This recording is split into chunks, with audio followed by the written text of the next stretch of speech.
Welcome back. In case you're joining us, this is Political Point. But today's conversation, as Michael said, will not necessarily be about politics. We want to take a look at the state of our education with greater focus on higher learning. And just to help you understand even this conversation further, just a few pointers. Now, the Kenya National Bureau of Statistics puts unemployment level in Kenya at about 7 million. Majority of those are young people aged around 35 years old and younger. And given the recent past with the fact that President Uhuru Kenyatta had admitted that indeed his government has caused curriculum rollout ahead of schools reopening early this year. In an interview with journalists from Mombasa over that weekend, Uhuru maintained that the implementation of the new curriculum 2663 syllabus for standard 4 pupils will proceed this month. Take a look at that. We spend approximately 400 billion shillings every year to support our education. Yes, back to back. This is a program and a project that has been looked at again and again for the last almost 4 or 5 years. It's not something new. We have to prepare our children for the challenges as well as the opportunities of the future, which meant we had to relook at this. We have also agreed that we don't want to do this overnight. And we know we can't. We want to do it progressively. We want to start with the first from class 1 to class 4 and progress it slowly, right? Maturely. Learn from our mistakes, continue improving, right? The first exams will be years to come, my friend, right? We want Kenyans to please appreciate and understand that the competence-based education that we're saying is to prepare our children for what this tomorrow holds. Right? We can't continue churning out university students who can't get jobs. Yeah? And yet at the same time, importing technical people because we haven't got the necessary skills at hand. We must begin training our people, like I am saying, for the challenges as well as the opportunities that the future portends. And we can't, and it will not be a start-stop. Hii ni kitu ambacho tuataka tukubaliane kama Wakenya ya kwamba watoto ni wetu, tuwatayarishe pole pole. Na mimi nataka kuomba msamaha actually kwa niaba ya serikali kwa sababu ya confusion ambayo serikali yenyewe imeleta. Huyu amesema, huyu anasema hii, huyu anasema. Mimi nataka kuomba msamaha. Yeah? Curriculum tutaendelea naye. Right? Na sisi tutarekebisha ndani ya serikali ndio tuongee na sauti moja, kwa sababu hapa hatuongei juu ya mahitaji yako au mimi, tunaongea juu ya masilahi ya watoto wetu ambao tunataka tuwatayarishe kwa yale ambayo atakuweko miaka 10, miaka 20 ijayo. Na hiyo yatakikana tuwe na cohesion na tuwe tunafikiri pamoja. Saying that NEC is preparing tools for summative assessments. You see, tools for summative assessment. I believe in my language. You see, NEC is yet to develop those tools for summative assessment. But here you have implemented, and yet again, you are yet to do this. Are you not cheating Kenyans? Is a comfort level with the rollout. We'll continue addressing any complaints that come up, and we'll continue dealing with challenges that arise. The only confusion that I know arose and still arises is that we were advised that this curriculum should be implemented slowly and gradually. The training of the teachers concentrated on teachers in lower primary and ECD. If we went into a school and met a teacher and asked them, are you prepared for the CBC? Most of them in upper primary will tell you no, because we are going gradually. And when, like now, when we are moving to grade 4, this year we are going to start training teachers in upper primary. And that statistics and the information you get in the field will change. We are not doing it to test whether this is working on our children or not. It is whether we can be able to ensure that the objectives that we have put out for ourselves in terms of knowledge and competencies are achieved. Level. And yet we know that the effect will cascade all the way down. At what level do you want to engage the universities? I look through the resources you have used. Nothing is mentioning about the university lecturers and anybody within that premises. Yes. Yes, we involve university lecturers in the system, but also in the notes we informed you that we are already engaging universities because of their B.Ed programs, and the teachers training institutions who will have a focus now of training on CBC. So we actually had yeah, he'll get it while we, I think, continue. All right, so that already sets the basis for our conversation. Let me introduce my panel this morning. Sitting closer to me, I have Professor James Kombo. He's the Acting Vice Chancellor at Daystar University. On my far end, I have Charles Akach. He is the Principal for Kabete National Polytechnic. Gentlemen, thank you so much for your time this morning. It's good for us to be having this conversation as a nation. Let me begin with that aspect from President Uhuru Kenyatta and his colleagues, Amina Mohammed, and the entire education within the ministry. There was so much confusion the way we began this year in terms of, are we rolling with the 844 system? Are we sticking to the, we're introducing the new system? Charles, and perhaps I'll begin with you. What did you make of that confusion, given that this is your backyard, this is your area of expertise? Thank you very much. I'm in the technical education program, but what I know and I believe in is that probably they were not very ready. There must have been some confusion in one way or the other. But as it is now, I think they are rolling it out and everything is very okay. Yes. Okay. Professor Kombo? Yes, very much obvious to anybody who could be out there listening and looking at things. But I think both the ministry and at the highest level possible, the president, they have all made it clear that the process is going on. And I think where we stand as those in the education sector is to very quickly, find where we belong, find where, our foot are, so that we are able to join in and support and literally just do what we can to make sure that we are right there. Now, talking about this in the context of higher education, and particularly the universities, and I have seen the minister making comments on this. We definitely are still very far in terms of this getting to us, in terms of higher education debating and owning and also finding ways of engaging. Professor, do you think the 844 system has outlived its course? I mean, we've had this system for since about 1985. Right. Now, this is something that happens in every country. Education keeps evolving. Before the 844, of course, we had the other system of education, which came into effect around 1966. Right. So it took almost a whole generation, moving between 1966 all the way to around 1986. You can see that is a span of about 20 years. And when you look at 844, again, you can see it's another span of about 20 years or so.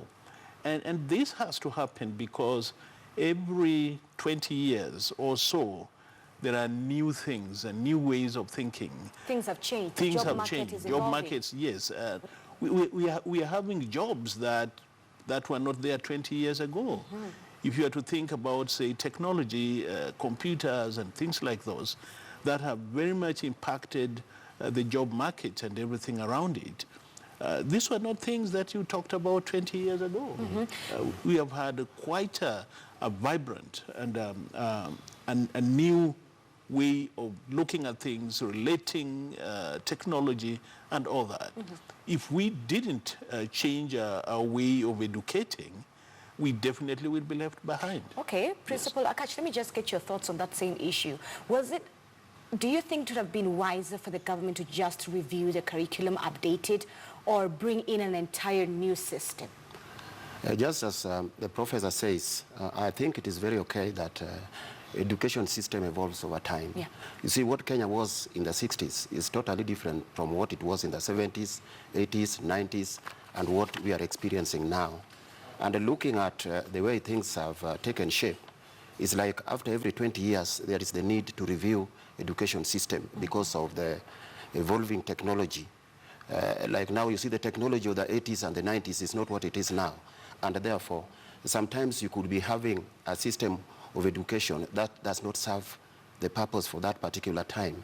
And this is the reason why we are having what you call the educated illiterate and the educated unemployed.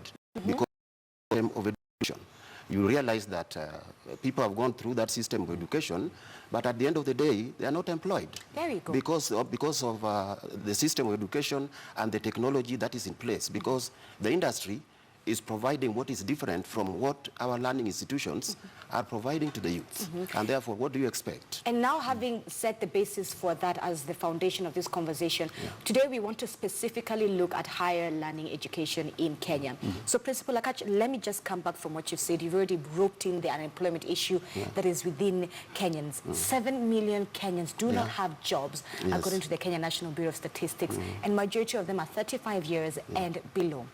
But the other side of this debate is that a lot of our universities, be it public or private, are creating more of job seekers than job makers.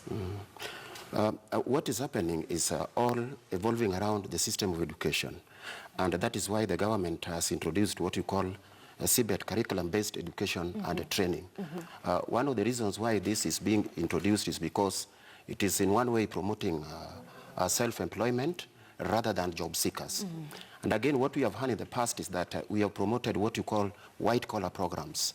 White-collar programs in our system of education such that you have people, just as indicated earlier, you have people who are educated, they have gone through the system very well, they have the best certificates that you can talk about, but the opportunities are not there because what has been offered in colleges or universities is totally different from what the industry requires. And therefore, you have a very serious, big missing link between the industry and the universities and even the colleges.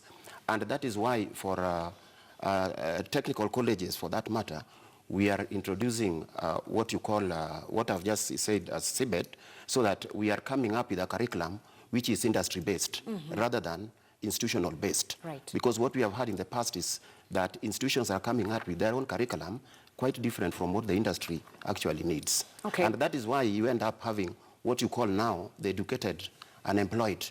You have people who are educated, but they are not employed because the industry cannot absorb them. All right. The skills are not matching the needs of the industry. Professor Kombo, I would like for you to comment that the fact that universities are creating more job seekers than job makers, hence why they are part of the big problem of unemployment in this nation. Yes, I think the way I would want to address the matter is by asking the question differently. You see, the issue of jobs and jobs creation is a national question. Right. It is not just something that you would want to confine to the university sector. The university trains people and trains them to fit in the society in different ways. And the society is a complex maze of things. So the way I would frame the question is, what are we doing nationally? What are we doing at the national level? Because we are saying, and all of us believe, that this indeed is a time bomb. If we don't address it, if we don't come up with programs and ways of thinking around this thing in a way that is progressive, then we're going to end up in a place where this thing is going to burst on our fingers. So my opinion is that the universities have a place and have a huge responsibility to bear on this, but at a national level, we do need also to generate jobs. Right. We need to generate jobs. And one of the things that must guide our way of thinking about this whole process of generating jobs is the progression. As we move forward, there are new types of jobs, the kinds of jobs that were not there probably about 10, 15 years ago. And which, of course, as a nation, we haven't declared them. We haven't done much about research about the new types of jobs and so forth, which, of course, then will feed the universities in terms of changing their own views and perspectives of training. So there are quite a number of issues that we have to look into, even as we discuss the question of the job market and the universities. Okay. Joining us here on set, we have Professor Winston Akala. It's good to have you this morning. Thank you so much for your time. You've just found us in the middle of the conversation. I was just getting the thoughts of the gentleman in regards to the fact that our higher education institutions are creating more job seekers than job makers. But before that, we already transitioned from education within the new system and so forth. Perhaps for you, I would begin with the fact that we are seeing, especially with the government saying that both primary and secondary education is free. What happens now when you have that number of young people joining universities, joining institutions? How are they able to cope with that, especially in terms of resources? Are the teachers enough, or are they, in this case, lecturers? Because we are focusing now on the higher education within the country. Are lecturers enough? Are resources enough? Are libraries well equipped? Are the classes able to take up that number of people? Thank you very much, Zinzi. Perhaps I should begin by mentioning that both public and private universities in Kenya right now have a capacity of 97,000. Mm-hmm. But every time, last year, 89,000 qualified to join universities. This year, we are seeing that 90,000 out of possible 630,000 have qualified to join universities. So as a matter of fact, if you look at capacity at the universities, we can say that generally, in fact, universities are running vacancies, about 7,000 vacancies, which are not taken up. Mm-hmm. However, one might think of the distribution across the universities. The Kenya colleges and the Kenya Central Placement System for University Education will always place students equally in different universities, both private and public. How so? Because if I get better results in my Form 4 exams and I am put in a public university, but the course I want to do is in a private education, in a private system, and my parents can afford that, then I will go to that private system. So how so? What I imply is that we see many times that these universities have a history. And this history and name and prestige that we built tends to be influence on students who want to join university education. Mm-hmm. And you will find that some universities, for some reason, will usually attract more students. Even some who are registered or admitted and registered in other universities would prefer not to continue there, but to move to other universities. So really, it is true that some universities in Kenya are having more students than they can enroll, and therefore there is a problem with staffing and a problem with the facilities. But I agree with my colleagues that the quality of education is not a function of the facilities at the university and the lecturers there alone. having come from that kind of environment, I personally would say that the Commission for University Education has been very active in watching the quality of education, and lately we have a policy which requires that only people who have acquired doctoral qualifications be able to teach in universities. Now, this is likely to advance the quality of education there, but do we have those people? And the resources? Because at the end of the day, Professor, resources still, whether we admit it or not, still influence the quality of education. If you have so many students out of capacity, if they're all told to go to the library to get this one book because they need to use it in the semester and the library doesn't have that number of books, then there's some students who will have to miss out. If the dorms do not fit in the number of students, some will have to live off campus, meaning that's more expenses on their family's end, you know? So at the end of the day, resources still impact the quality of education. Absolutely, but you recall I was just beginning by touching on staffing first. Then coming to facilities, usually we would ordinarily say that tutorials are almost non-existent in universities now.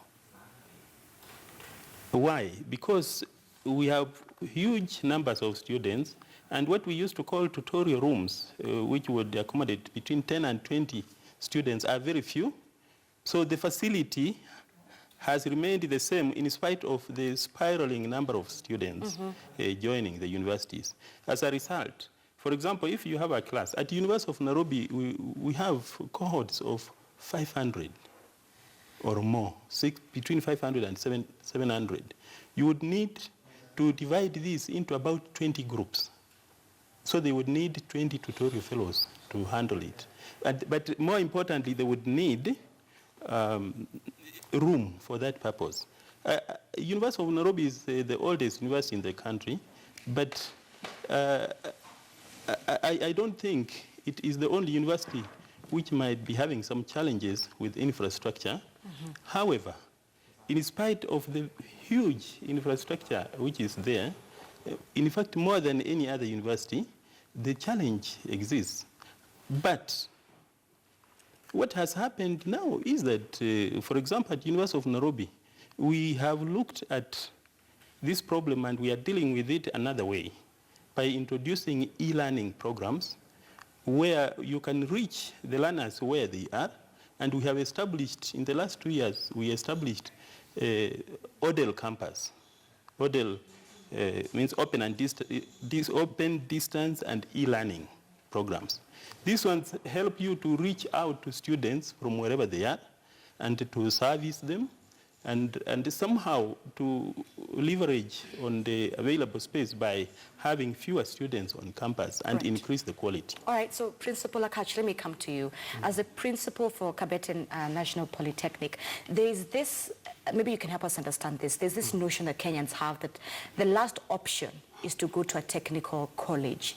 Why is that the case? Why do we view it as that? And should that be the way Kenyans should view polytechnics? That was an old thinking.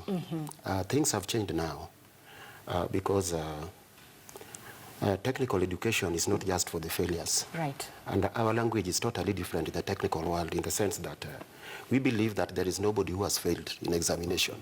Because whatever somebody gets in the form of a mean grade, that qualifies for a particular course, and therefore such a person can start it from that level and move on up to a university.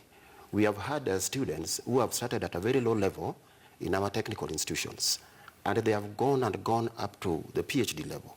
And some of them are professors now. And therefore, I think that kind of thinking has been overtaken with time because we have been talking about people, our thinking has been geared towards university education at the expense of technical.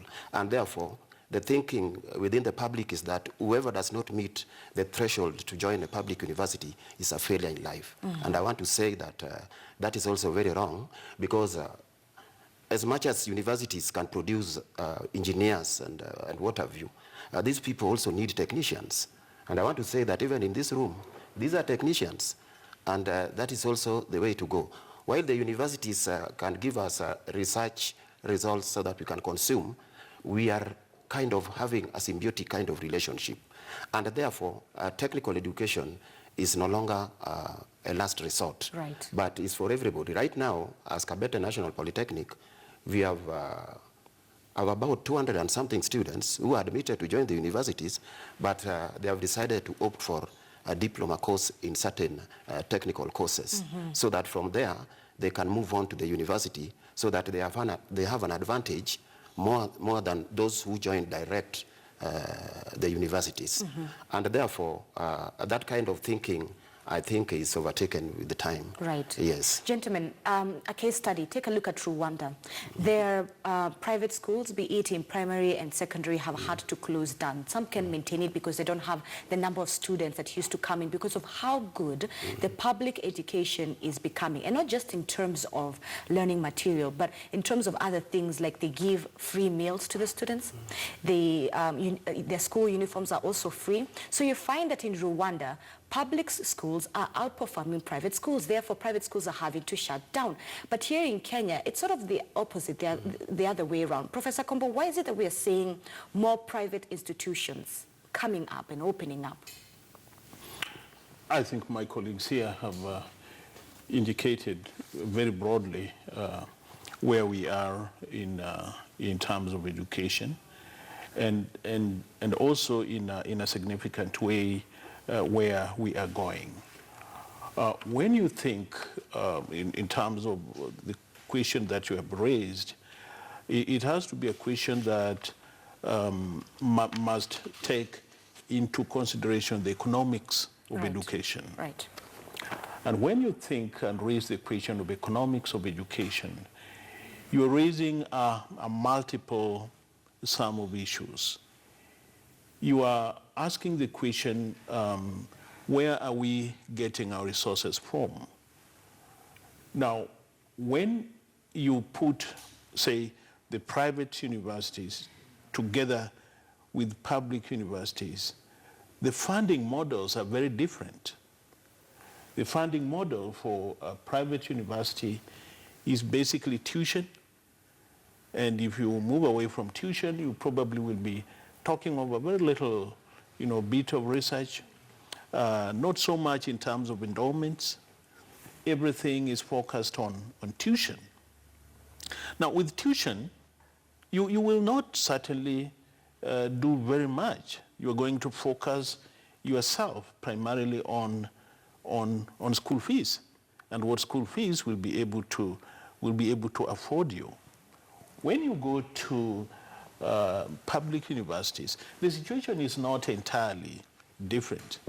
You have a little bit of the government capitation that comes in, but even that capitation that comes in is not entirely sufficient.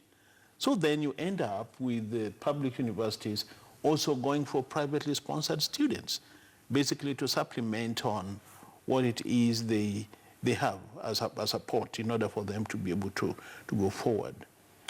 So the question that you have raised has also to do with how the government looks at the funding of these institutions.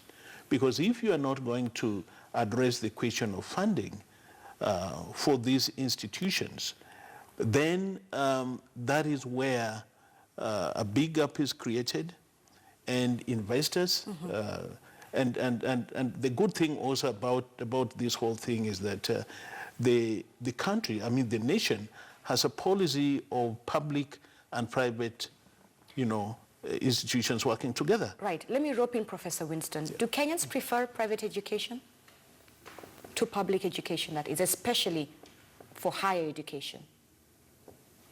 This is generally in the past, let's say in the recent past, there has been that feeling that it takes too long to get a degree in a public university because of very frequent closures and so on, things which are not very common in private universities. So some parents have opted to take their children to private universities. I'm one of, maybe you need to know that I taught in a private university for 14 years before I went to teach in a public university. So I have both perspectives.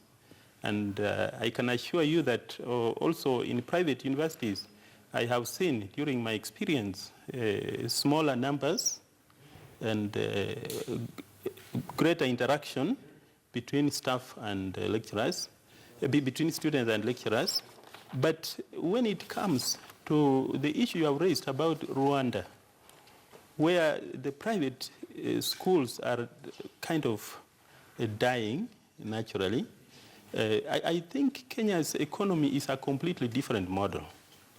And it is a system that decentralizes and encourages business. So some of the reasons may not necessarily be about the quality of education offered. I can also take you a little bit back and share with you that when you have talked of competence-based education, I agree with Dr. Kach here that the idea that failures go to technical schools is not true. At the universities, we are now admitting holders of diploma in technical fields. So they are going to universities. Number two, you also perhaps needed to know that the chairman of the Technical Curriculum Committee as a council member at KICD, and the curriculum which has now been produced, the one you spoke about at the beginning of this program, it has two tracks, the technical and vocational track and the academic track. And all of them have now been accelerated and advanced to university level. Okay. Gentlemen, I would love for us to talk about the issue of skills versus knowledge, because we have to touch on unemployment here in Kenya. So you find a parent has, or parents have put their children through education, primary, secondary, and then university. This child then goes out, seeks an internship, which later on, God willing, turns out to be a job. But that's not the case for close to 7 million young Kenyans who are jobless. So the question is, here you are, you have a degree, but then there are no jobs. You end up doing manual work, which again, there is no problem with that. But when you have a degree, you have gone through what society expects of you, but then there are no jobs there. Are degrees still something that are of weight? And I ask this because I was recently reading an article that for companies like Google, you can do marketing and advertising programs, which they offer online, and you don't even need a degree to then be an employee of Google. So it comes back to, it begs the question, are degrees as important in this day and age? You do a degree, but then you find you end up doing manual work, becoming a driver. And again, there's no problem with that. But when you have a degree holder, you feel that the society has betrayed you. Professor Kombo. I guess your question is if you look at the emergence of the current, or I mean of the new education system, that is exactly the way these questions ought to be addressed, because it's really not a question of a degree or a diploma or a certificate. Those are indicators. Those ones will indicate the level of learning that someone has attained. Right. But I think as a nation, we need to do something about how we understand work. What is work at the end of the day? When am I said to be working? And when you address that question, then you are going to also address the question of job creations. You are going to address the question of perceptions around what work entails. Now, if, like now we have done, we are changing the system of education. That change system of education must go side by side with a change in terms of how we perceive, jobs. And I'll tell you, going forward, there are new jobs that are coming up. and ways of working that people did not have in the past. Yes, in the past. All right. Now we have to embrace all these things and to realize that somebody can actually sit in their home in some place in Nairobi and do the kind of job that an 8 o'clock to 5 o'clock person going to some office in some space and so forth will be doing. Okay, and Principal Akash, then my next question therein lies. How do we begin to close the gap? How do we begin to bridge the gap between employers and higher institutions of learning? And the reason why I ask this is some universities, yes, go out and help their students get internships, but that's not the case for all universities. And then again, there's some universities, at Daystar University, I know they have a radio station. At USAU, if I'm not wrong, they have a TV station. At KUTV, I know they have, at KU University, they have KUTV. So for journalists, they already have, they gain that experience that employers will already ask you for, yet you were just a student yesterday. So how do we begin to close that gap, to bridge that gap between employers and employees? Now, I think the most important thing is to look at it in terms of skill and knowledge. Knowledge is just equally as important as skill, because without the knowledge, you may not have the skill, and therefore they are all important. But I think what has been there in the past is we have given a lot of preference to knowledge rather than skill. But the time has come now that our education system, our universities, our colleges must now involve the industry. Right. So that whatever they are producing, the kind of graduates we are churning out should be kind of demand-driven rather than, industry-driven rather than institutional-driven. And therefore, it is calling upon all of us now to embrace what you call public-private partnership. People need now to work together so that when the students go for internship, they are not shocked. When they go to the industry, they are not shocked. Whatever they are seeing in a learning institution is what is already there in the industry. And therefore, so that we can narrow down that kind of gap that has been there. Okay. Yeah. Professor Kala, let me also bring you into the conversation in the sense that perhaps without even bringing in the private institutions, what is University of Nairobi doing? Are you coming up with ways, like for lawyers, I know some are given pro bono work to help them get that experience of what it means to be a lawyer. And as I've said, USAU, they have a TV station, KU has a TV station, Daystar has a radio station. Perhaps from the University of Nairobi side, what are you doing in terms of, and should we even begin changing, having less of theory in terms of learning for the students and more practical in whatever field it could be? It's easy. One of the very aggressive strategies that have now been adopted at University of Nairobi is to budget more on research, because it has become very important to reach out to the market and try to understand what the market would like us to serve it with in terms of graduates. One of the areas we have been trying to understand is the business models that those employers work with. And we found that some of them work with the idea of minimum pay, and therefore they would prefer, say, diploma holders or certificate holders, because they do almost the same work, practical work, as a graduate would do, but they can be paid less. Now, secondly, so apart from conducting research to understand the market dynamics, the university has also been working very closely with the Commission for University Education, and perhaps we have not mentioned with my colleagues that a program is supposed to be revised every 5 years. Every 5 years. The courses of that the university offers. Yes, so that it can match with the changing needs of the society. Right. Sometimes the society is changing faster than the education system. Because the policies that govern education systems take a while, and even reviewing curricula costs a lot of money. So somehow attention has now been focused on a frequent review of programs so that they can match the needs of a changing society. I like what you've said. Professor Kombo, now let me throw it back to you, Yes. of what Professor Winston has said, the fact that even universities need to update their courses every 5 years. Previously, I did my university at Daystar.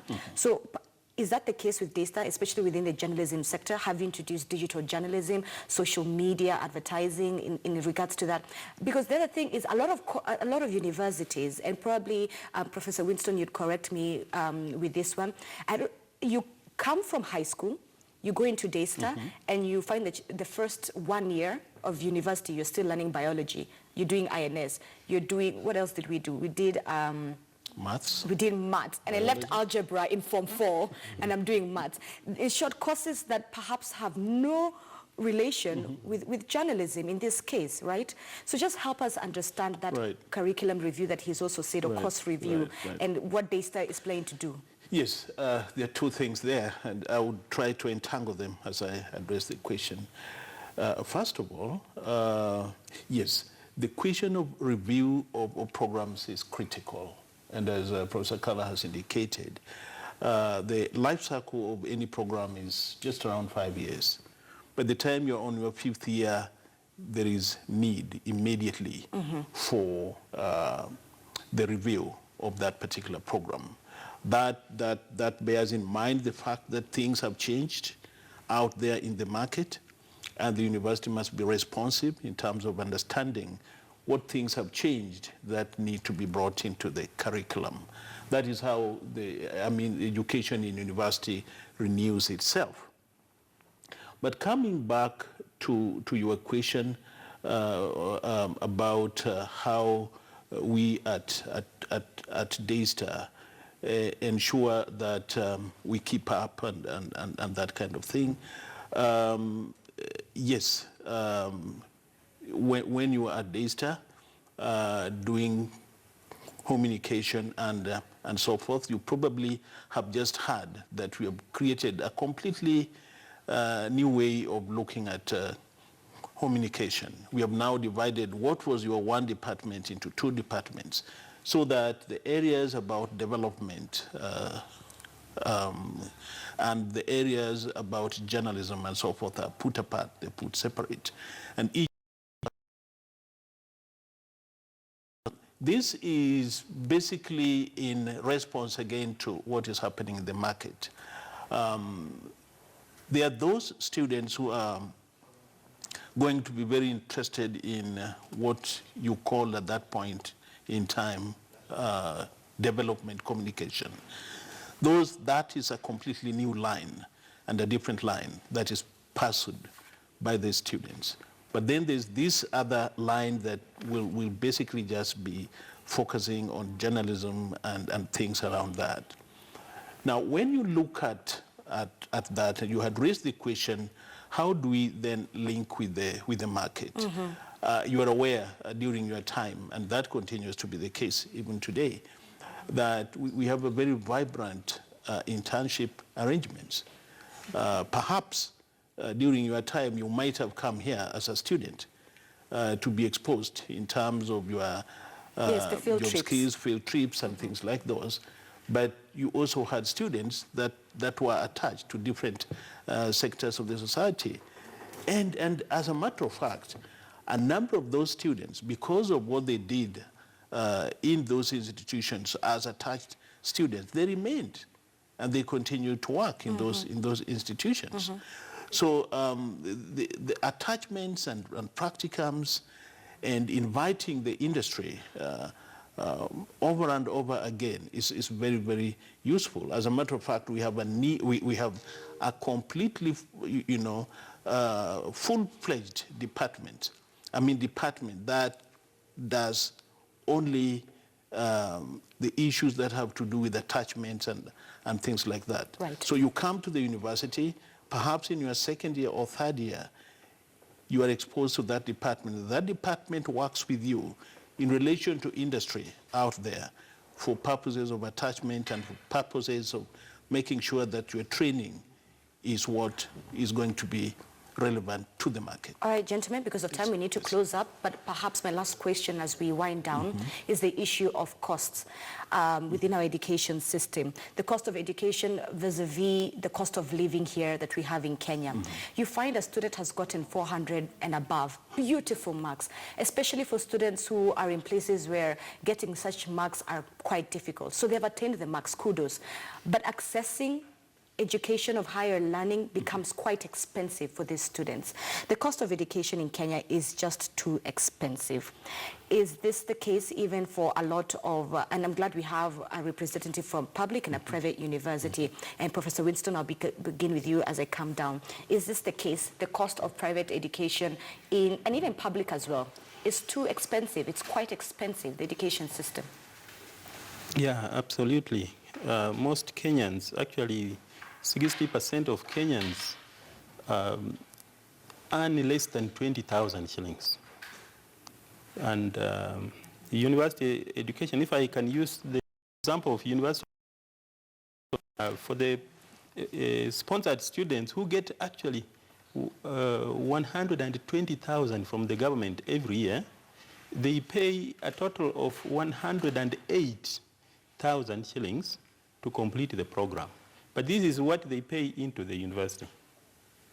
We don't put into account what they eat and how they cater for their needs, subsistence, accommodation. But at the same time, we have what Professor Kombo has referred to as the private sponsored students within the public university. These ones pay close to $500,000. So it is an opportunity for very few, I agree with you, that this is a situation which will probably say the have-nots don't have it, and the haves have it. Okay, so then Principal Lakach, how do we begin to address that issue, the cost of education in Kenya that is quite high, and especially affecting those students who attain fantastic marks, but then they can't go to school? They can't go to universities or the technical colleges. It is a challenge. It's a challenge, especially now to the students who are joining the the universities for that matter. It's very expensive indeed. For the technical institutions, the TVET institutions, the government has given a capitation of about 30,000. That is given to students. Any student who joins a technical college through COOPS qualifies for 30,000 Kenya shillings. Then their help has also been enhanced. But despite all this, you realize that majority of Kenyans fall within below the poverty level. And therefore, apart from, even if you are paying 45, 30,000 or 200,000, but there are also certain basic needs that the youth really require in this country. And that still ultimately makes the cost of education still very high. But I think the government needs to address it. It needs to address it very, very seriously. But we have seen a paradigm shift in our TVET institutions because the last 2 years we have had a population of about 2,000. But at the moment, as I talk to you, I have 15,000 Kenyans who have joined Kabete National Polytechnic. And this is because of the fact that the government has given that capitation so that when you join a TVET institution, you are given that for free, the 30,000. Again, you are also given out of pocket. And all these things, if they can also be enhanced in our universities, I think that shall go a long way in helping that issue. In helping especially the youth or the children from the disadvantaged families, where we actually fall, all of us. Yeah. Professor Kombo, what is Daystar as a private institution doing? Are you offering not internships, but scholarships and to places like, for example, Isiolo, you know? What are you doing as a private institution to be more of a solution to that problem? Yeah, I think I must underscore the fact that university education is indeed expensive, as my colleagues have indicated. At Daystar, we have several interventions. First of all, you have several categories of students. You have this student who comes to the university, and God is great, they have all their fee, and their parents are able to afford. we have a student like that. We have another group of students who are coming from the government and using the government sponsorship arrangement, which is now available for both public and private universities. It doesn't cover the entire fee for the student. It covers a bit of their tuition. But that goes along the way. I mean a long way, because if you think about it, and my colleague here has indicated, if you look at the average household income, and somebody who has only an income of 20,000, that kind of subsidy from government is very key. All right. But the university also, I think this is important. The university has its own scholarship arrangements as well. And what we have done is we take the tuition that comes to us, and as a Christian university, there is something called tithe, a tenth of your income. Whatever we get into the university, we plow back to the training of the students. So about 1/10 of the entire declared revenue of them goes back to students in terms of scholarships. Right. And as I speak now, and this has been growing from year to year, we have over 120 students per year who are benefiting from that funding. All right, I'm afraid that's fair. We have also, very quickly, we have also had an arrangement where we work with some of our sponsors outside the country who works with us and who believe in the product at Daystar. They give funding and so forth, and that again goes to students directly. So we have all these interventions that are in place to make sure that we support our parents, but we also support the talents. Right. Gentlemen, I'm afraid that's where our time ends. Thank you so much for coming and helping us understand where we are as a nation when it comes to our higher education. That was Professor James Kombo, the acting Vice